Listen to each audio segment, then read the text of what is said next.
Good morning dear students. आज के हमारे लेक्चर में हमने जो लास्ट में हाइजेनबर्ग के अनसर्टेनिटी प्रिंसिपल के थियरी के बारे में इंफॉर्मेशन ली हुई थी, आज हम उसके न्यूमेरिकल सॉल्व करने वाले हैं। We know there are two important formulas of Heisenberg uncertainty principle. Two important formulas. Number one, delta x into delta p is greater than or equal to h upon 4 pi.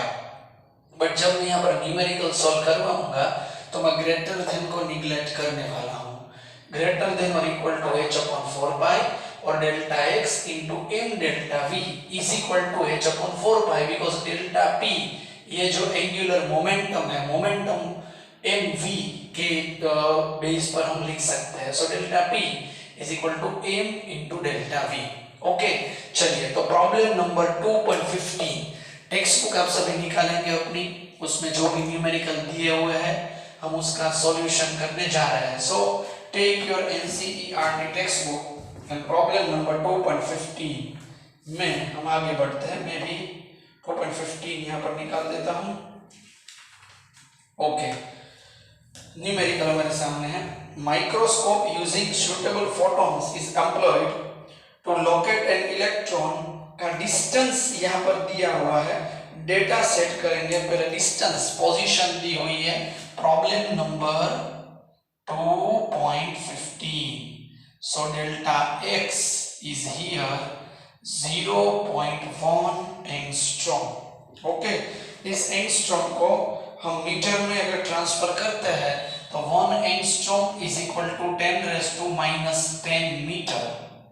तो ये हो गया 0.1 into 10⁻⁻10 metre.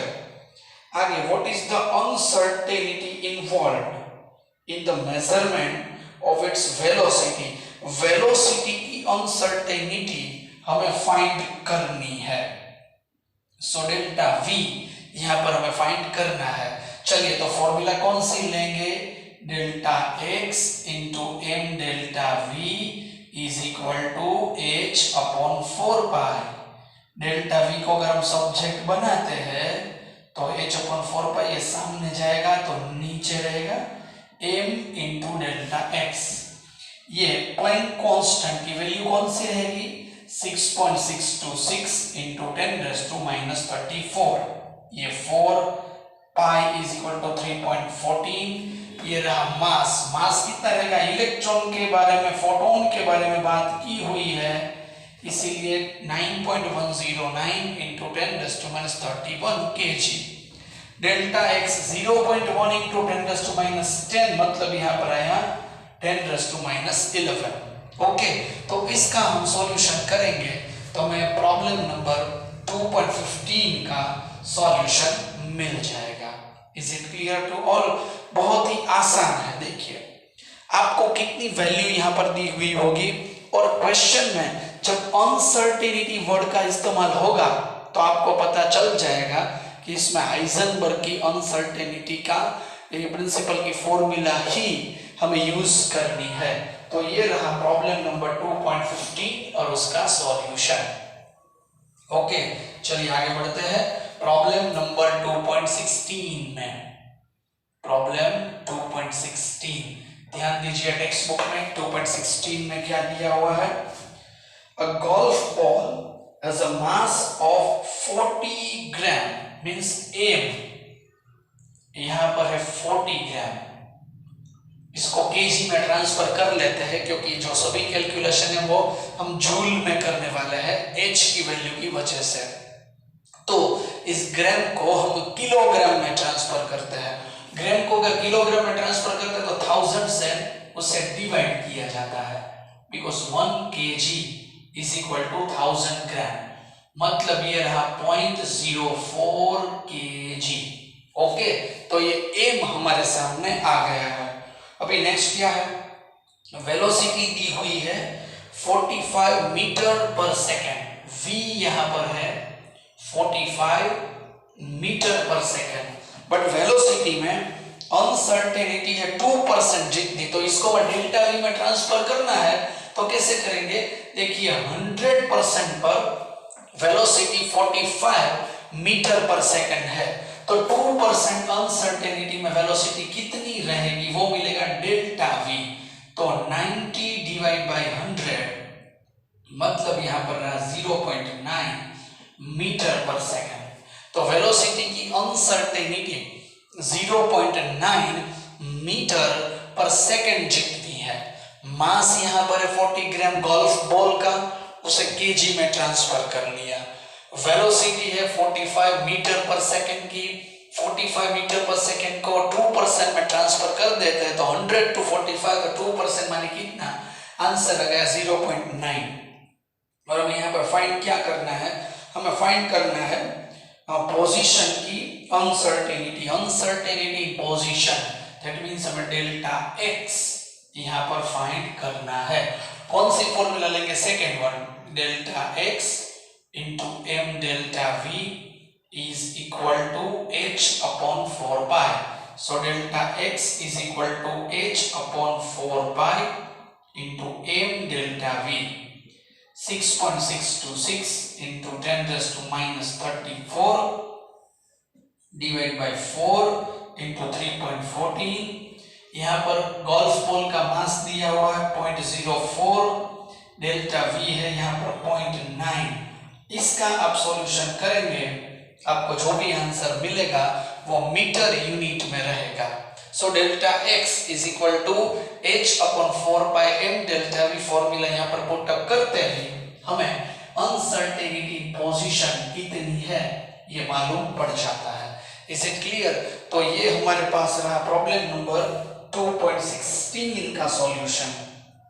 उसके बाद हम चलते हैं यहाँ पर एक्सरसाइज में, और यहाँ पर एक्सरसाइज का हम प्रॉब्लम सोल्व करते हैं 2.61।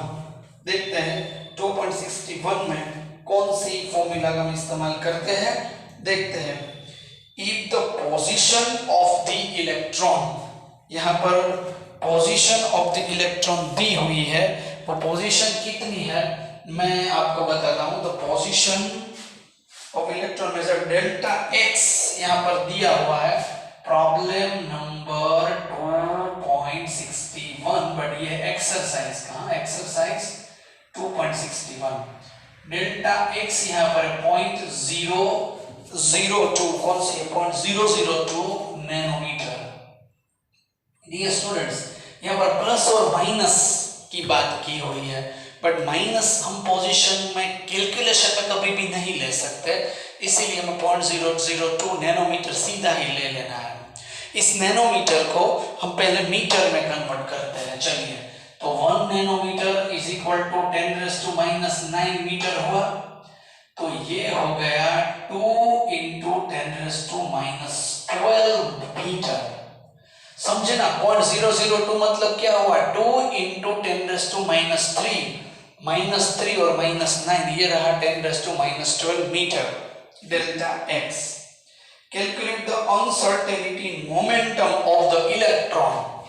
Momentum मतलब डेल्टा P हमें फाइंड करना है, तो कौन सी फॉर्मूला लेंगे? पहली फॉर्मूला देखिए, delta x into delta P is equal to h upon 4 pi. Delta P is equal to h upon 4 pi into delta x। 6.626 into 10 raised to minus 34, 4 into 3.14, और यहाँ पर डेल्टा x हमारे पास है 2 into 10 raised to minus 12। Okay, चलिए इसका अगर हम solution करेंगे तो हमारे पास आंसर रहने वाला है 2.638 into 10 raised to minus 23, 10 raised to minus 23 kilogram metre पर सेकेंड। ये हमारे पास आ गया डेल्टा P। अभी आगे कुछ कहा है, देखिए ये मोमेंटम मिल गया। Suppose the momentum of the electron is h upon 4 pi into 0.05। तो अभी इसका मतलब क्या है? यहाँ पर एक्चुअल मोमेंटम की बात हम करते हैं। एक्चुअल मोमेंटम कितना है देखिए, एक्चुअल मोमेंटम फाइंड करने के लिए फॉर्मूला यही रहेगी h/4 into डेल्टा x, मतलब 6.626 into 10⁻34, यहाँ पर 4 into 3.14 into डेल्टा x इन्होंने क्वेश्चन में कितना दिया हुआ है 0.05 नैनोमीटर में देख लेता हूँ विजिबल है कि नहीं राइट साइड तक। ओके 3.05 नैनोमीटर, तो 0.05 नैनोमीटर को हम मीटर में ट्रांसफर करेंगे तो यहाँ पर आएगा 10⁻9 और इसका हम पूरा सॉल्यूशन निकालेंगे, आंसर मिलेगा 1.05 into 10⁻24 किलोग्राम मीटर पर सेकेंड। देखिए तो एक्चुअल मोमेंटम से ये जो अनसर्टेनिटी हुई है उसकी वजह से मोमेंटम ज्यादा रह रहा है, क्योंकि 10⁻23 और 10⁻4 से बिगर वैल्यू होती है। सो 2.638। सो हम यहाँ पर ये बात लिखेंगे कि जो अनसर्टेन मोमेंटम है it is greater than actual momentum. ये हमारे पास इसका सॉल्यूशन रहेगा, ये जिसमें हमें क्वेश्चन पूछा गया है कि is there any problem in defining this value? Yes, there is problem that actual magnitude of the momentum is smaller. Actual momentum of this electron is smaller than uncertain momentum. Okay, तो ये हमारे पास problem number 2.61 का solution आ गया है। बहुत ही अच्छी तरीके से 3 न्यूमेरिकल आप सबको सॉल्व करने हैं। तो ये प्रॉब्लम आपको ज्यादातर प्रॉब्लम्स इसी तरीके के इसमें पूछे जाएंगे, इसमें कोई ट्विस्टिंग नहीं है। चाहे आप एररलेस कर ले, चाहे आप सिंगेज कर ले, चाहे आप एचसी वर्मा कर ले, सभी इसमें आ जाएंगे। बट थोड़े ट्विस्टिंग न्यूमेरिकल्स है, वो हम लोगों की बात हुई है कि बहुत ही जो हार्ड वगैरह न्यूमेरिकल होंगे वो न्यूमेरिकल हम सीधे स्कूल पर ही करेंगे, क्योंकि अभी जो हमें मैसेजेस मिल रहे हैं कि 1 सितंबर को शायद 11-12 साइंस शुरू हो सकता है, तो हम जो भी टफ न्यूमेरिकल होंगे वो लाइव ही सॉल्व करने वाला है। इसीलिए हम जो भी बेसिक्स न्यूमेरिकल है उसका सॉल्यूशन कर रहे हैं, ताकि जो मेथड है वो आपके माइंड में अच्छी तरीके से कैचअप हो जाए। Is it clear? तो आज के लेक्चर के लिए हम इतना ही इम्पोर्टेंस रखते हैं, अच्छी तरीके से सॉल्यूशन कर लीजिएगा ताकि ये प्रॉब्लम आपके डाइल्यूट हो जाए। Okay, so thank you all for today's lecture for Heisenberg principles. Thanks students.